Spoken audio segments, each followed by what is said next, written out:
Hello friends, welcome back to Zaika with Reshma channel. ಇವತ್ತು ಒಂದು special recipe ನಿಮಗೆ ಮಾಡಿ ತೋರಿಸೋಣ ಅಂತ ಬಂದಿದ್ದೀನಿ. ಅದೇ ಶಾವ್ಗೆ ಬಾತ್. ಮದುವೆ ಮನೇಲಿ ಹೋಟೆಲ್ನಲ್ಲಿ ಶಾವ್ಗೆ ಬಾತ್ ಉದ್ರುದ್ರಾಗಿರುತ್ತೆ, ಆದರೆ ಮನೇಲಿ ಮಾಡಿದಾಗ ಆ ಥರ ಬರಲ್ಲ. ಅದನ್ನ ಯಾವ ರೀತಿ ಉದ್ರುದ್ರಾಗಿ ಮಾಡ್ಬೋದು ಅಂತ ನೋಡೋಣ ಬನ್ನಿ. ಒಂದು ಪಾತ್ರೆಯಲ್ಲಿ 2 ಲೀಟ್ರಷ್ಟು ನೀರು ತೊಗೊಂಡು ಅದಕ್ಕೆ ಉಪ್ಪು ಹಾಕಿ ನೀರು ಕುದಿಯೋಕ್ಕೆ ಬಿಡಬೇಕು. ನೀರು ಕುದಿಯೋಕ್ಕೆ ಸ್ಟಾರ್ಟ್ ಆದಾಗ ಅನಿಲ್ ಶಾವ್ಗೆ ಹಾಕ್ಕೋಬೇಕು. ನಾನಿಲ್ಲಿ ಅಕ್ಕಿ ಶಾವ್ಗೆ ತೊಗೊಂಡಿದ್ದೀನಿ. ಇದರಲ್ಲಿ ಗೋಧಿದು ಬರುತ್ತೆ, ರಾಗಿದು ಬರುತ್ತೆ, ಯಾವ್ದು ಬೇಕಾದ್ರೂ ತೊಗೋಬೋದು. ಕುದಿಯೋ ನೀರಿಗೆ ಶಾವಿಗೆ ಹಾಕಿ ಒಂದು ಸತಿ ಕೈ ಆಡಿಸ್ಕೊಳ್ಳಿ. ಕೈ ಆಡಿಸ್ಕೊಂಡು ಮೀಡಿಯಮ್ ಫ್ಲೇಮಲ್ಲಿ ಇರಲಿ, ಇದನ್ನ ಕುದಿಯೋಕ್ಕೆ ಬಿಡಬೇಕು. ಈ ಥರ ಕುದಿ ಬಂದಾಗ ಒಂದು ಸತಿ ಕೈ ಆಡಿಸಿ ಶಾವಿಗೆನ ಕೈಯಲ್ಲಿ ತಗೊಂಡು ಈ ಥರ ಪ್ರೆಸ್ ಮಾಡಿದಾಗ ಅದು ಮೃದುವಾಗಿ 2 ಪೀಸ್ ಆಗುತ್ತೆ. ಅಷ್ಟಾದರೆ ಸಾಕು. ಶಾವಿಗೆನ ಜಾಸ್ತಿ ಹೊತ್ತು ಬಿಸಿನೀರಲ್ಲಿ ಬಿಟ್ಟರೆ ಅದು ಅಂಟ್ಕೊಳ್ಳುತ್ತೆ. ಹಾಗಾಗಿ ಶಾವಿಗೆನ 2-3 ಸತಿ ತಣ್ಣೀರಲ್ಲಿ ತೊಳೆದು ನೀರನ್ನ ಸೋಸ್ಕೊಳ್ಳಿ. 2-3 ಸತಿ ನೀರಲ್ಲಿ ತೊಳೆಯೋದ್ರಿಂದ ಶಾವಿಗೆ ಬಿಸಿ ಆರುತ್ತೆ. ನೋಡಿ, ಈ ಥರ ಉದ್ರುದ್ರಾಗಿ ಬರುತ್ತೆ. ಅಗಲವಾದ ತಟ್ಟೆ ತಗೊಂಡು ಶಾವಿಗೆನ ಅದರಲ್ಲಿ ಹರಡಿ ಬಿಡಿ.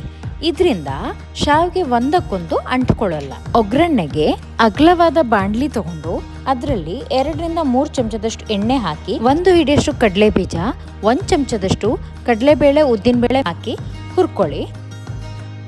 ಅರ್ಧ ಚಮಚ ಸಾಸಿವೆ ಹಾಕ್ಕೊಳ್ಳಿ. 10-15 ಗೋಡಂಬಿ ಹಾಕ್ಕೊಂಡು ಸಣ್ಣ ಉರಿಯಲ್ಲಿ ಹುರ್ಕೊಳ್ಳಿ. ಇದೆಲ್ಲ ಗೋಲ್ಡನ್ ಬ್ರೌನ್ ಆಗ್ತಾ ಬಂದಾಗ 2 ಸಣ್ಣಗೆ ಹೆಚ್ಚಂತ ಈರುಳ್ಳಿ, ಕರಿಬೇವು, 3-4 ಹಸಿಮೆಣಸು ಹಾಕ್ಕೊಂಡು ಹುರ್ಕೋಬೇಕು. ಈರುಳ್ಳಿ ಕಂದು ಬಣ್ಣಕ್ಕೆ ಬರಬೇಕು, ಅಷ್ಟರ ತನಕ ಸಣ್ಣ ಉರಿಯಲ್ಲೇ ಹುರ್ಕೊಳ್ಳಿ. ಈರುಳ್ಳಿ ಬಣ್ಣ ಚೇಂಜ್ ಆಗ್ತಾ ಬಂದಾಗ ಅರ್ಧ ಚಮಚದಷ್ಟು ಅರಿಶಿನ ಹಾಕ್ಕೊಂಡು ಇನ್ನೊಂದು 2 ನಿಮಿಷ ಹುರ್ಕೊಳ್ಳಿ. ಒಗ್ಗರಣೆಗೆ 1 ಕಪ್ಪಷ್ಟು ಹೆಚ್ಚಿಟ್ಟಂತಹ ಬೀನ್ಸ್ ಹಾಕ್ಕೋತಾ ಇದ್ದೀನಿ, 1 ಕಪ್ಪಷ್ಟು ಕ್ಯಾರೆಟ್, ಅರ್ಧ ಕಪ್ಪಷ್ಟು ಕ್ಯಾಪ್ಸಿಕಮ್, 1 ಕಪ್ಪಷ್ಟು ಹಸಿ ಬಟಾಣಿ ಹಾಕ್ಕೋತಾ ಇದ್ದೀನಿ. ನೀವು ಇನ್ನೂ ಇದಕ್ಕೆ ಬೇರೆ ತರಕಾರಿ ಬೇಕಾದ್ರೂ ಸೇರಿಸ್ಕೋಬೋದು. ಇದನ್ನ ಈಗ 1-2 ನಿಮಿಷ ಹುರ್ಕೊಳ್ಳಿ. 2 ನಿಮಿಷ ಹುರ್ಕೊಂಡಾದ್ಮೇಲೆ ಇನ್ನೊಂದು 2 ನಿಮಿಷ ಮುಚ್ಚಳ ಮುಚ್ಚಿಬಿಟ್ಟು ಹಾಗೆ ಬೇಯಕ್ಕೆ ಬಿಡಿ. ತರಕಾರಿ ಎಲ್ಲ ಬೆಂದ ಮೇಲೆ ಇದಕ್ಕೆ ರುಚಿಗೆ ತಕ್ಕಷ್ಟು ಉಪ್ಪು ಹಾಕ್ಕೊಂಡು ಇನ್ನೊಂದ್ಸತಿ ಮಿಕ್ಸ್ ಮಾಡ್ಕೊಳ್ಳಿ. ಒಗ್ಗರಣೆಗೆ ನಾನು ಸ್ವಲ್ಪನೇ ಹಾಕ್ತಿರೋದು ನೋಡ್ಬೋದು ನೀವು. ಇದರಿಂದ ಒಂದು ಕಡೆ ಉಪ್ಪು ಒಂದು ಕಡೆ ಇಲ್ಲದೆ ಇರೋದು ಆ ಥರ ಆಗಲ್ಲ, ಎಲ್ಲ ಕಡೆ ಈಕ್ವಲ್ ಆಗಿ ಮಿಕ್ಸ್ ಆಗುತ್ತೆ. ಒಗ್ಗರಣೆನ ಒಂದ್ಸತಿ ಮಿಕ್ಸ್ ಮಾಡಿ ನಾವು ಸಪ್ರೇಟಾಗಿ ಎತ್ತಿಟ್ಟಿದ್ವಲ್ಲ ಶಾವಿಗೆ, ಅದನ್ನ ಸ್ವಲ್ಪವಾಗಿ ಹಾಕ್ಕೋಬೇಕು. ನೋಡಿ, ಶಾವಿಗೆ ಉದ್ರುದ್ರಾಗಿದೆ, ಎಲ್ಲೂ ಅಂಟ್ತಾ ಇಲ್ಲ. ಶಾವಿಗೆ ಹಾಕ್ಕೊಂಡಾದ್ಮೇಲೆ ಅದನ್ನ ನಿಧಾನಕ್ಕೆ ತಳದಿಂದ ಮಸಾಲೆ ಎಲ್ಲ ಕಡೆ ಸೇರೋ ಥರ ಮಿಕ್ಸ್ ಮಾಡಬೇಕು.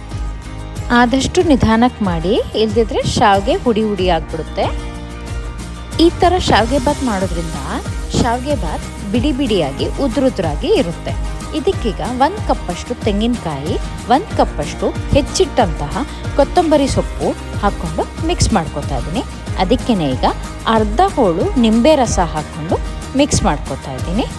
ಹೊಸ ವ್ಯೂವರ್ಸ್ ಯಾರಾದರೂ ಇದ್ದರೆ ಈ ಚಾನಲ್ನ ಲೈಕ್ ಮಾಡಿ, ನಿಮ್ಮ ಫ್ಯಾಮಿಲಿ ಫ್ರೆಂಡ್ಸ್ ಜೊತೆಗೆ ಶೇರ್ ಮಾಡಿ, ಸಬ್ಸ್ಕ್ರೈಬ್ ಮಾಡಿ, ಹಾಗೆಯೇ ಸೈಡಲ್ಲಿರೋ ಬೆಲ್ ಐಕನ್ನ ಕ್ಲಿಕ್ ಮಾಡಿ. ಇದರಿಂದ ನಾನು ಹಾಕೋ ಎಲ್ಲ ವಿಡಿಯೋಸ್ ನಿಮಗೆ ಈಸಿಯಾಗಿ ಸಿಗುತ್ತೆ. ಶಾವಿಗೆ ಬಾತ್ನ ಚಟ್ನಿ ಜೊತೆಗೆ ಸರ್ವ್ ಮಾಡ್ಬೋದು.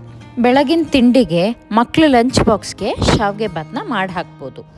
ಸ್ಟವ್ ಮುಂದೆ ನಿಂತ್ಕೊಂಡು ಪ್ರೀತಿಯಿಂದ ಅಡುಗೆ ಮಾಡಿದ್ರೆ ಯಾವುದೇ ಸಿಂಪಲ್ ಆಗಿರೋ ಅಡುಗೆನ ಸೂಪರಾಗಿ ಆಗುತ್ತೆ ಅಲ್ವಾ?